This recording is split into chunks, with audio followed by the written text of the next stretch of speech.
With the tap-in console, you have the possibility to customize the focus distance limiter of your lens.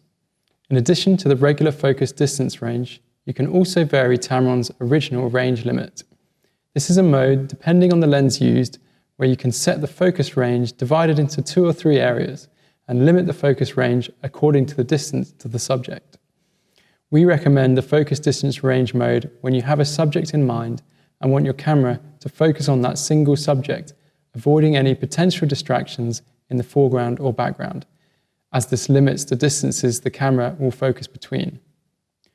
If you have a subject in mind, but you also want to be able to respond to sudden encounters with subjects, we recommend the range limit mode. For example, this can be the case when photographing wild birds. The lens will then only focus within one of the 3 range limits, depending on which focus position was closest when the focus was first achieved. When using focus distance range, aim to set the range to be at least 3 points wide. If the range is too narrow, the autofocus might get confused.